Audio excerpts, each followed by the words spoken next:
BSF তো চাবি কাঁটাতার তাদের যে রিকোয়ারমেন্ট ১২০০ গজ যেটুকু ফাঁকা ছিল ওইটুকু ওরা কাঁটাতার করার জন্য। তো আমাদের পক্ষ থেকে বিজিবির পক্ষ থেকে আমরা তীব্র প্রতিবাদ জানিয়েছি যে কোনো কনস্ট্রাকশন করতে হলে এটা দুই পক্ষের একটা এগ্রিমেন্টের মাধ্যমে করতে হবে, জিআরডি কমপ্লিট করে তারপর কোনো কনস্ট্রাকশন করতে হবে।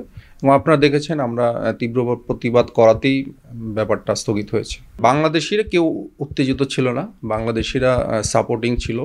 আমাদের দেশপ্রেমিক বাংলাদেশিরা তারা বিজিবির পাশাপাশি ছিল, ওরা সবসময় আমাদের উৎসাহ দিয়েছে। শুধু চৌকাবাসী না, পুরা বাংলাদেশের 18 কোটি জনগণই বিজিবির পাশে ছিল।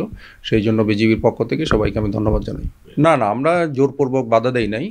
আমাদের যে জিআরডি করে জয়েন্ট রেকর্ড অফ ডিসকাশন করে যেভাবে কাজ করার কথা ছিল সেইভাবে কাজটা হয় নাই বিদায় আমরা কিন্তু বাধা দিয়েছি এবং কাজটা বন্ধ আছে। না, এই ধরনের কোনো তথ্য নাই।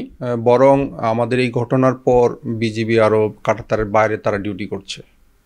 আগে তো শূন্য লাইনের কাছাকাছি টহল করতো বিএসএফ, এখন শূন্য লাইন থেকে আরও 150 গজ বা 200 গজ দূর থেকে বিএসএফ টহল করছে। আর আমাদের বর্তমানে বিজিবি আমরা দৈনন্দিন যেভাবে দিন এবং রাতে টহল আমরা পরিচালনা করতাম একইভাবে আমরা টহল পরিচালনা করছি। সুতরাং গ্রামবাসী বা সীমান্তবাসীদের আতঙ্কিত হওয়ার কোনো কারণ নাই।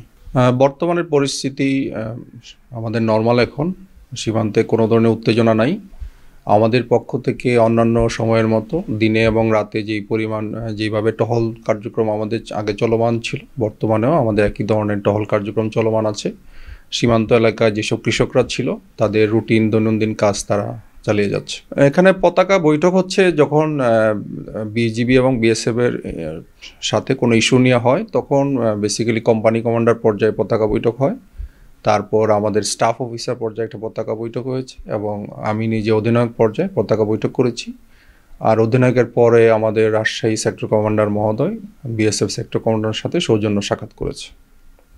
এটাই হচ্ছে বেসিক্যালি যে কোনো ইস্যু হলে আমরা আলোচনার মাধ্যমে এভাবেই আমরা ফ্ল্যাগ মিটিং করে সমস্যাগুলি সমাধান করি। না, এটা যেহেতু উচ্চ পর্যায়ের একটা আলোচনার মাধ্যমে আলোচনা চলমান আছে, তো ওরাও অ্যাগ্রি করেছে।